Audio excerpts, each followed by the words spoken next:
Clara was having one of those days where everything seemed to go wrong.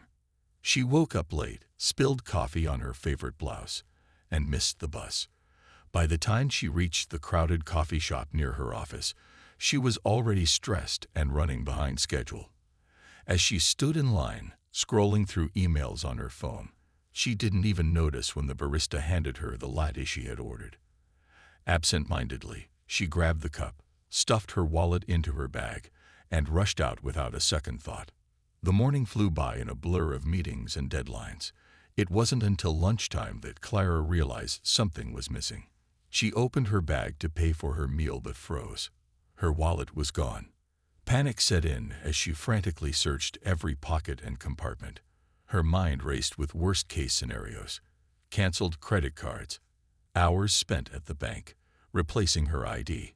Just thinking about it made her head spin. Feeling defeated, Clara called the coffee shop, hoping against hope that someone might have found it. To her surprise, the person on the other end said yes. A man named Harold had turned it in earlier that day. Relieved but still cautious, Clara asked if he could confirm what was inside. 2 20s, some coins, your driver's license, and a photo of you with a golden retriever, came the reply. Tears welled up in her eyes. It was definitely hers. When Clara arrived at the coffee shop after work, she spotted Harold immediately. He was an older gentleman with kind eyes and a warm smile, sitting quietly in the corner reading a book. When she approached him, he stood up and handed her the wallet with a slight bow. "I'm just glad I could help," he said softly. Clara thanked him profusely, offering to buy him a drink or treat him to dinner as a token of gratitude. But Harold shook his head firmly. "No need for that," he replied. Then, almost shyly, he added, "Someone once did the same thing for me many years ago. A stranger found my wallet and returned it without asking for anything in return. It changed how I saw people. I promised myself I'd do the same if I ever got the chance." His words struck a chord deep within Clara. In a world that often felt cold and indifferent, here was a reminder that goodness still existed. That night, unable to stop thinking about Harold's story, Clara decided to take action. She started small, leaving encouraging notes for coworkers, holding doors open for strangers, and paying for the order of the person behind her at the drive-thru. Each act brought her joy, and soon she noticed others doing the same. What Clara didn't know yet was that this simple encounter would spark a ripple effect of kindness far beyond what she could imagine. For now, though, she smiled to herself as she walked home, clutching her wallet tightly, feeling grateful, not just for its return, but for the lesson it carried. It was one of those rainy afternoons where the sky seemed to pour endlessly, drenching everything in its path. Marcus trudged along the sidewalk, his jacket pulled tightly around him as he tried to shield his 2 young children from the downpour. His son, Liam, clutched a tattered backpack to his chest, while his daughter, Sophie, held onto her father's hand, shivering despite the warmth of her sweater. They had forgotten their umbrella that morning, a small oversight that now felt monumental. The rain showed no mercy, soaking their clothes and turning the streets into rivers of puddles. Marcus sighed, glancing at the distance still left to cover before they reached home. He couldn't help but feel defeated. Life hadn't been easy lately. As a single father working 2 jobs just to make ends meet, days like this weighed heavily on him. All he wanted was to get his kids dry and safe, but it felt like the universe was conspiring against them. Just as they approached a bus stop, a voice called out over the sound of the rain. "Hey, you all look like you could use some help." Marcus turned to see a teenager standing under a massive black umbrella. The boy couldn't have been more than 16, wearing sneakers soaked through and a hoodie that barely kept him dry. Yet there he was, offering what little protection he had. "I'm fine," Marcus said reflexively, not wanting to inconvenience anyone. But the boy shook his head firmly. "No way. You've got kids with you. Let me walk you guys home." Before Marcus could protest further, the boy stepped closer, holding the umbrella wide enough to cover all 3 of them. For the first time that day, Marcus felt a flicker of relief. The walk home was slow and awkward at first, Marcus wasn't used to accepting help from strangers, but the boy's cheerful chatter soon broke the ice.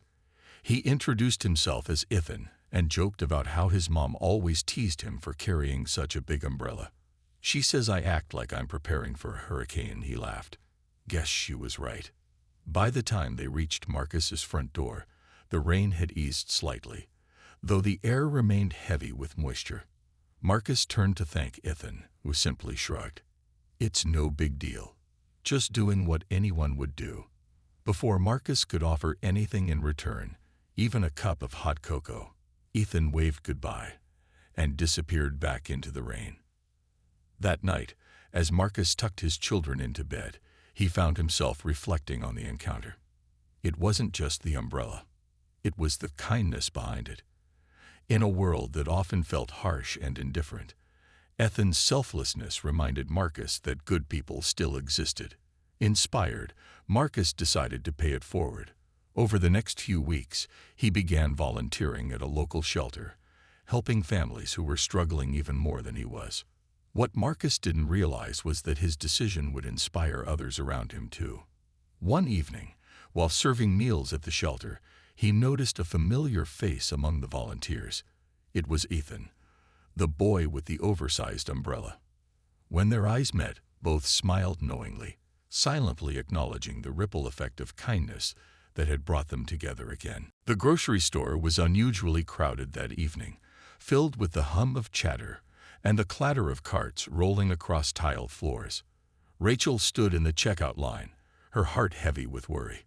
Her cart was half full, mostly essentials like bread, milk, and medicine for her 4-year-old son, who had been fighting a stubborn fever all week. Money was tight. Every item in her cart had been carefully chosen after hours of budgeting. Yet, as the cashier rang up the total, Rachel's stomach sank. She was short by $12. She stared at the screen, her mind racing. Should she put something back? But everything in the cart felt necessary, the medicine especially. Her son needed it tonight. Embarrassment crept over her as people behind her in line began to grow impatient. She could feel their eyes on her, judging, waiting. Her cheeks burned red as she fumbled through her purse again, hoping against hope that she'd somehow missed a crumpled bill or forgotten coin, but there was nothing. "Mom," the cashier prompted gently, sensing Rachel's distress. "Do you want me to take anything out?" Rachel hesitated, tears welling up in her eyes. Before she could respond, a voice interrupted from behind her. "Don't worry about it," said a man standing in line. He stepped forward, handing the cashier a $20 bill. "I got this." Rachel turned to look at him, stunned. The man appeared to be in his mid-30s, wearing a simple jacket and jeans. There was no grandeur about him, just an ordinary person doing something extraordinary. "Thank you," she managed to whisper, her voice trembling. "But why?" He shrugged casually, as if paying for someone else's groceries was the most natural thing in the world. "We've all been there," he said with a small smile. "Just pay it forward someday when you can." The weight that had pressed down on Rachel's chest moments ago lifted instantly. She left the store clutching her bags, overwhelmed with gratitude, not just for the money, but for the humanity the stranger had shown her. That night, as she tucked her son into bed, she couldn't stop thinking about the man's kindness. His words echoed in her mind. Pay it forward. Determined to honor his request, Rachel decided to do exactly that. The next morning, she visited a local shelter where families struggling with food insecurity often gathered. She donated several bags of groceries, including items she knew parents might need for sick children. As she handed them over, she shared the story of the man at the grocery store, urging others to spread kindness too. Word spread quickly within the shelter community. Inspired by Rachel's gesture, one woman used her last few dollars to buy coffee for a homeless man outside the shelter. Another family volunteered to help organize a free meal event at their church. By the end of the week, dozens of people had joined in, creating a wave of goodwill that rippled far beyond what Rachel could have imagined. Though she never saw the man from the grocery store again, Rachel often thought about him. His act of kindness hadn't just helped her, it had sparked a chain reaction, touching lives in ways he likely never anticipated. And whenever Rachel found herself facing a tough decision or feeling low, she remembered his words, "Pay it forward." Those three simple words became her guiding principle, reminding her that even in the darkest moments, a single act of compassion could light the way for others. The small European town of Windermere was known for its picturesque landscapes, cobblestone streets, and tight-knit community. But beneath its charm lay a stark reality. Winters here were brutal, with icy winds slicing through even the thickest coats. For most residents, the cold was manageable. They had warm homes, sturdy furniture, and enough supplies to last until spring. However, for one family newly arrived in Windermere, survival felt like an impossible task. A Syrian refugee family, Amira, her husband Yusuf, and their two young children, had fled the devastation of war only to find themselves stranded in a foreign land where they knew no one and spoke little of the language. Their new home was a drafty, unfurnished apartment provided by the government. The floors were bare, the windows rattled in their frames, and there wasn't even a proper bed for the children to sleep on. Instead, they huddled together on thin blankets spread over the cold floor, trying to stay warm. Thomas, a local carpenter in his late 50s, heard about the family's plight from his neighbor, who worked at the shelter helping refugees resettle. Thomas wasn't a man of many words, but he had a big heart and a talent for crafting things with his hands. When he learned that the family didn't have a bed, he decided to do something about it. For 3 days, Thomas worked tirelessly in his workshop, cutting wood, sanding edges, and assembling pieces into a sturdy wooden bed frame. He added small details, a carved flower on each corner post, and smooth, rounded edges so the children wouldn't hurt themselves. It wasn't fancy, but it was solid and built with care. On the 4th day, he loaded the finished bed onto his truck and drove to the family's apartment. When Amira opened the door, her eyes widened in surprise. She recognized Thomas from the few times she'd seen him around town, but hadn't expected a visit. Through broken English and hand gestures, Thomas explained what he had brought. With the help of Yusuf and their curious children, they carried the bed inside and set it up in the corner of the room. The kids immediately climbed onto it, laughing and bouncing slightly, their faces lighting up with joy. Amira couldn't hold back her tears. "Thank you," she whispered, clutching Thomas's arm. "You are very kind." Thomas simply nodded, embarrassed by the attention but happy to see the family smile. Word of Thomas's generosity spread quickly through Windermere. Neighbors began bringing items to the family: blankets, pillows, clothes, and even a second-hand sofa.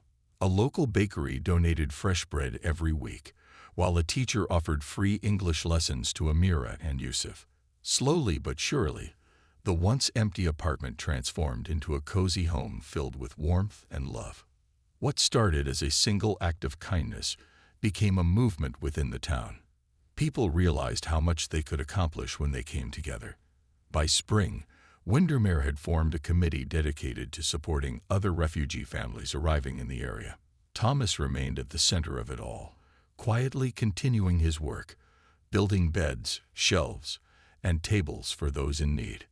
Years later, when asked why he did it, Thomas shrugged modestly. "It wasn't just me," he said.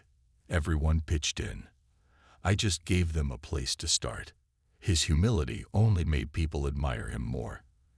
And for Amira's family, Thomas's bed became more than furniture. It symbolized hope, safety, and the belief that kindness could bridge any gap, no matter how wide. Emily had always been the quiet one. In a bustling high school filled with loud voices, laughter, and endless chatter, she often faded into the background like a shadow. She preferred it that way, or at least, that's what she told herself. The truth was, Emily longed to belong, to feel seen and valued, but her shyness kept her locked in a shell she didn't know how to break out of. Every day, she walked the same route through the crowded hallways, head down, clutching her books tightly against her chest as if they were a shield. Her classmates rarely noticed her, and when they did, it was usually just to ask for a pencil or whisper about how invisible she seemed. It stung, but Emily learned to brush it off, convincing herself that being unnoticed wasn't so bad. After all, staying hidden meant avoiding judgment, right? One Monday morning, something unusual happened. As Emily opened her locker to grab her history textbook, a folded piece of paper fluttered to the floor. Puzzled, she bent down to pick it up. Unfolding it carefully, she saw neat handwriting across the page. "You're amazing. Don't ever forget that." Her heart skipped a beat.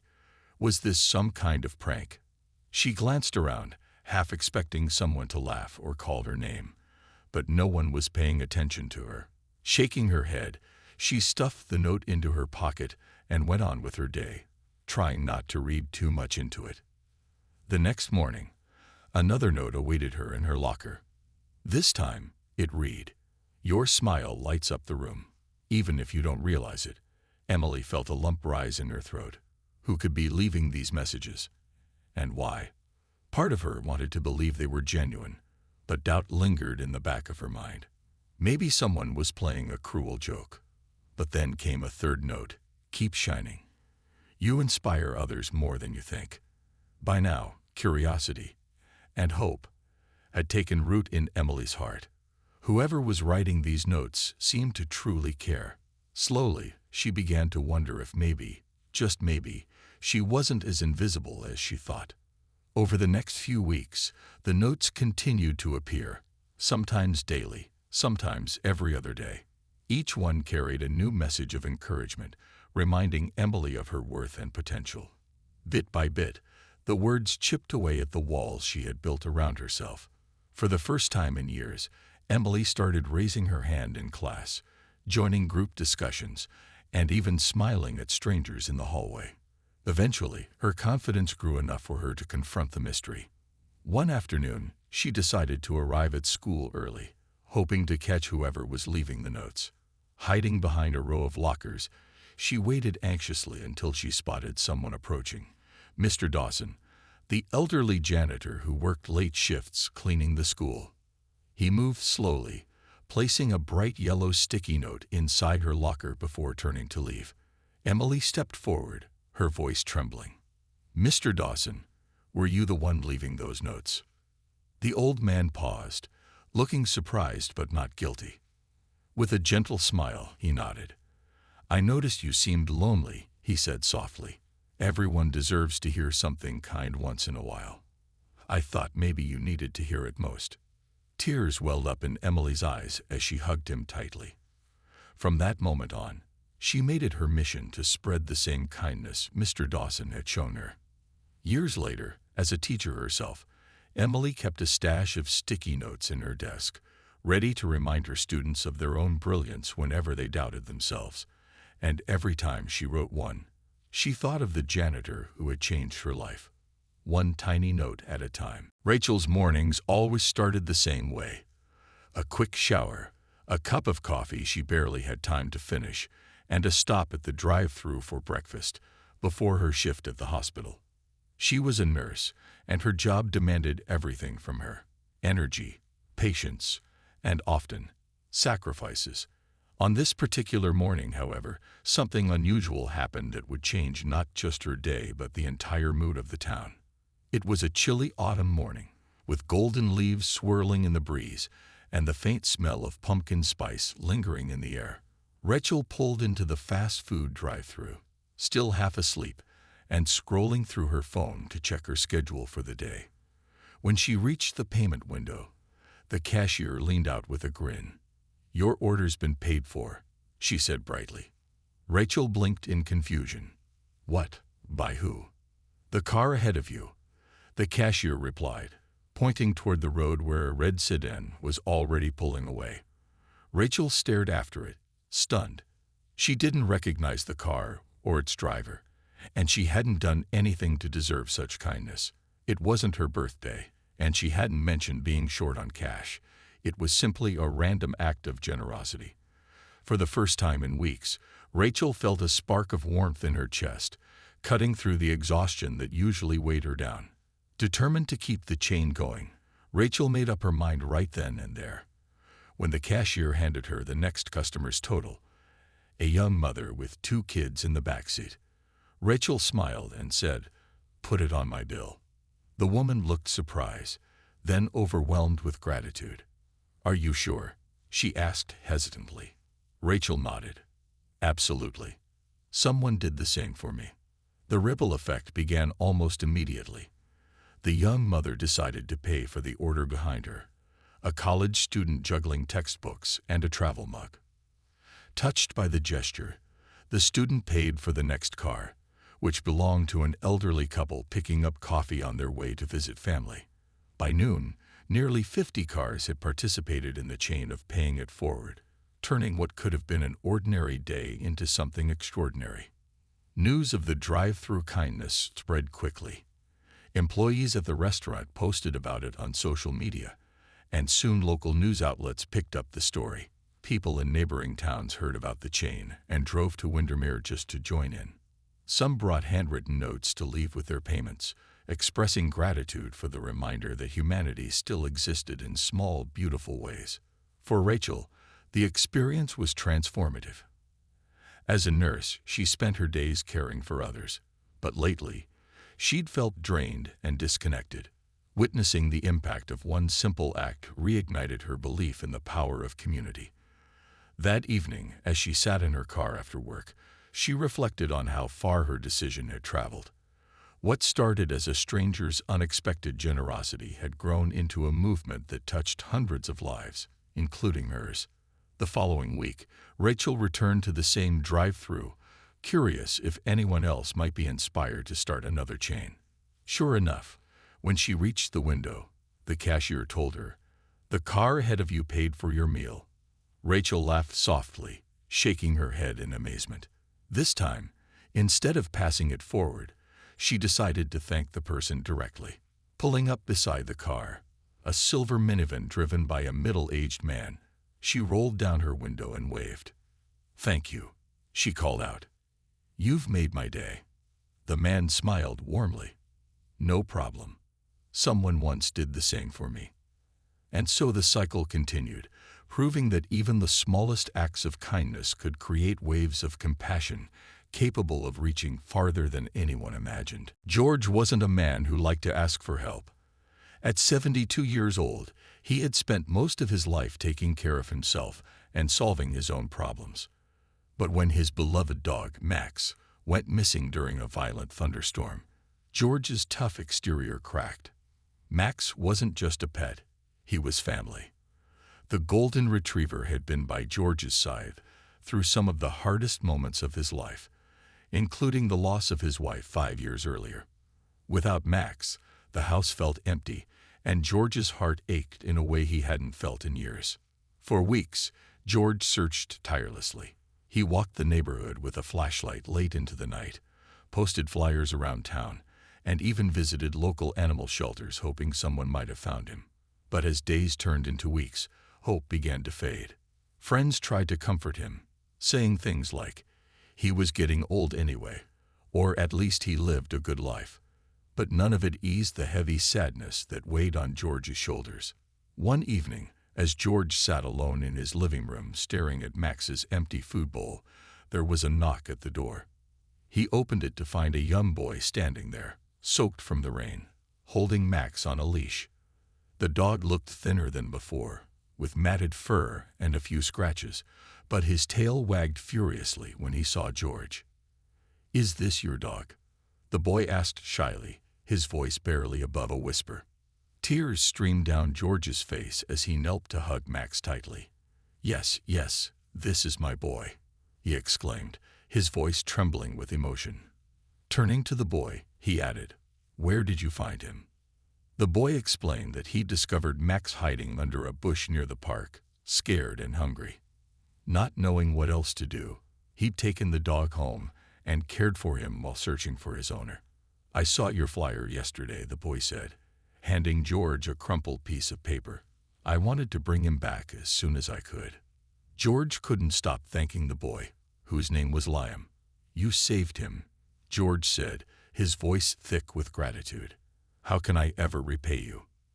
Liam shrugged modestly. "No need.